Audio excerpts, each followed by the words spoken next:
Islam Kids présente. Assalamu alaikum les enfants. Vous vous souvenez de moi? Je vous avais précédemment raconté l'histoire du prophète Ibrahim alayhi salam.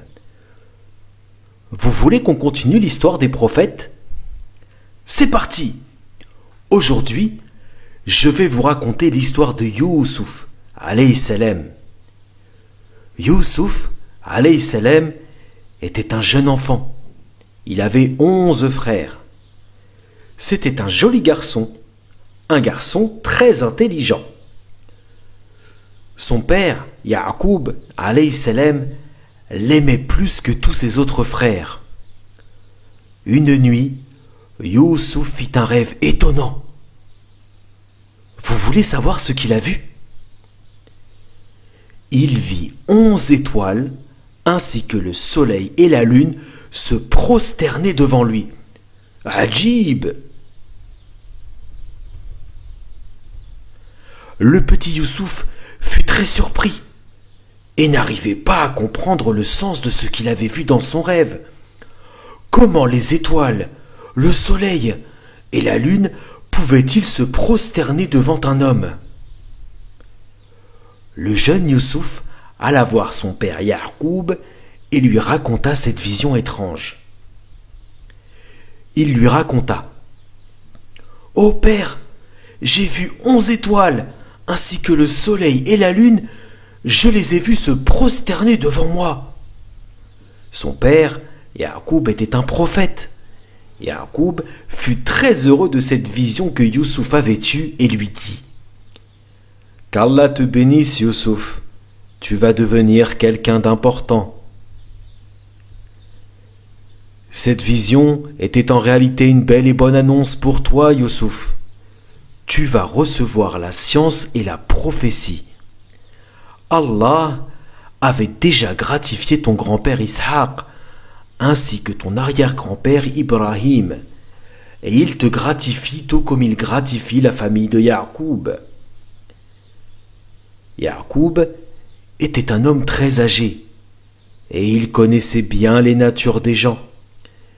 Il savait comment le diable prenait le dessus sur eux, et comment il se jouait de l'être humain. Il dit alors à Youssouf: « Ô mon fils, n'informe personne parmi tes frères de cette vision, car sinon ils seront jaloux de toi et s'en prendront à toi. » Youssouf avait un autre frère qui s'appelait Binyamin. Ya'qub les aimait énormément tous les deux. Les autres frères étaient jaloux de Youssouf et Binyamin. Cela les enrageait. Et ils disaient: « Pourquoi notre père aime plus Youssouf et Binyamin que nous? Pourquoi ne nous aime-t-il pas comme il aime Youssouf et Binyamin, alors que ces deux-là sont petits et faibles? Pourquoi ne nous aime-t-il pas comme Youssouf et Binyamin, alors que nous sommes des garçons robustes? C'est vraiment surprenant. » Ils se rassemblèrent un jour et dirent: « Tuons Youssouf, ou emmenons-le très loin d'ici. Si nous faisions cela, nous aurions notre père exclusivement pour nous, et il n'aimerait plus que nous. » L'un des frères dit: « Plutôt, le mieux est de le jeter au fond d'un puits sur une route. Des voyageurs qui passeront par là le récupéreront et l'emmèneront avec eux. » À ces mots, les autres frères furent d'accord pour mettre cette idée à exécution. Ils allèrent voir leur père, alors que celui-ci craignait constamment pour Youssouf qu'il lui arrive quelque chose, car il savait très bien que ses frères étaient jaloux de lui et qu'ils ne l'aimaient pas. C'est pour cette raison que Ya'qub n'envoyait pas Youssouf en sortie avec ses frères. Youssouf restait et jouait avec son frère Binyamin et ne s'en allait jamais bien loin de la maison. Ses autres frères savaient cela, mais ils étaient déterminés à lui faire du mal. Ils dirent à leur père: « Ô père, pourquoi ne laisses-tu pas Youssouf venir avec nous, alors que nous sommes frères? pourquoi ne pourrions-nous pas partir tous ensemble entre frères et jouer ensemble? Envoie-le demain avec nous faire une promenade et jouer, et nous veillerons sur lui. » Yacoub était un vieil homme âgé, intelligent et bienveillant, et il n'aimait pas que Youssouf s'éloigne de lui. Il craignait beaucoup pour le petit Youssouf qu'il lui arrive quelque chose. Alors il dit à ses fils: « Je crains que le loup ne le dévore alors que vous ne faites pas attention à lui. » Ils répondirent: « Mais jamais de la vie! Comment le loup pourrait-il le dévorer alors que nous sommes là avec lui? Comment pourrait-il le dévorer alors que nous sommes un groupe fort? » Alors Yacoub permit à Youssouf de partir avec eux. « Toi aussi tu es inquiet pour le petit Youssouf, hein? J'espère qu'il ne lui arrivera rien. » Les frères de Youssouf se réjouirent quand Yacoub lui permit de sortir avec eux. Ils se rendirent dans une forêt, et sais-tu ce qu'ils firent? Ils jetèrent le pauvre Youssouf au fond d'un puits. Ils n'eurent aucune pitié pour Youssouf, alors qu'il était un jeune enfant. Ils n'eurent aucune compassion pour leur père et la tristesse qu'ils allaient lui causer en faisant cela à Youssouf, alors que leur père était un vieil homme âgé. Le pauvre Youssouf se retrouva seul, prisonnier au fond d'un puits profond, où il faisait très sombre. Mais alors qu'il était dans cette situation, Allah lui révéla une bonne nouvelle. « Ne sois pas triste et n'aie pas peur. Allah est avec toi, et tu deviendras quelqu'un de très important. Un jour tes frères se présenteront à toi sans savoir qui tu es, et tu les informeras au sujet de ce qu'ils te firent subir alors que tu étais un jeune enfant sans défense. » Lorsqu'ils jetèrent Youssouf au fond du puits, les frères se réunirent pour décider de ce qu'ils allaient raconter à leur père. Ils dirent: « Qu'allons-nous raconter à notre père ?»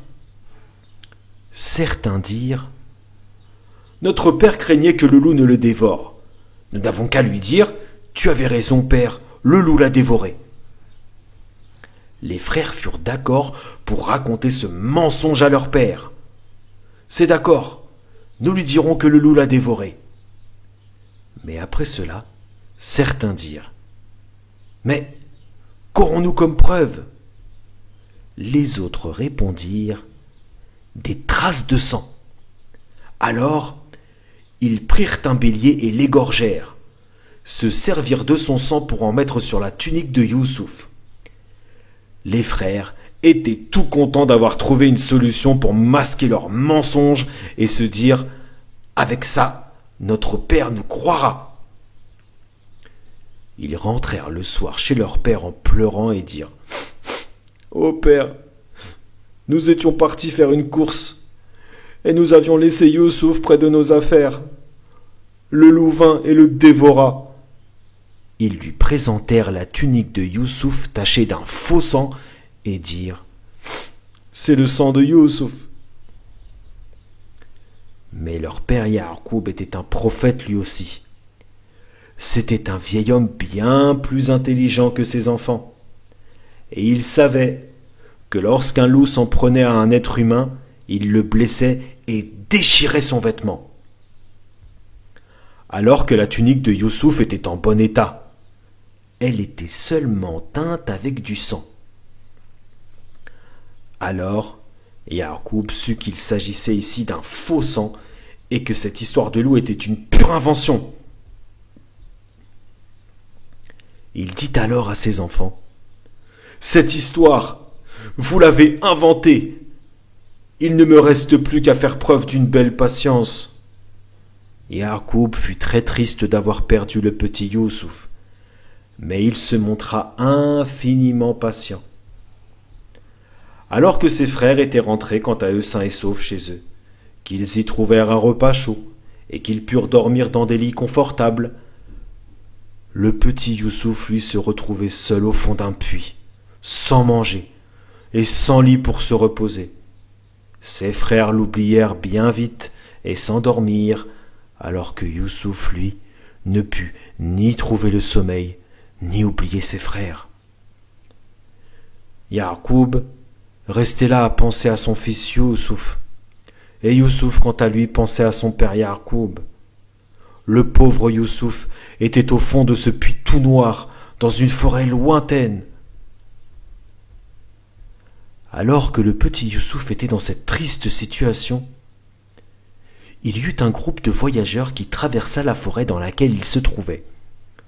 Leur long voyage avait assoiffé ces voyageurs, et ils cherchèrent donc un puits d'eau dans cette forêt pour pouvoir enfin boire. Ils finirent par apercevoir un puits, le puits où se trouvait Youssouf. Ils envoyèrent l'un d'entre eux pour aller chercher de l'eau dans le puits. Il s'approcha et jeta son seau au fond du puits pour faire remonter de l'eau. Mais quand il voulut faire remonter le seau, il trouva que le seau était bizarrement très lourd. Il réussit tout de même à le faire remonter. Et là, quelle fut sa surprise! Il y avait un petit garçon dans le seau.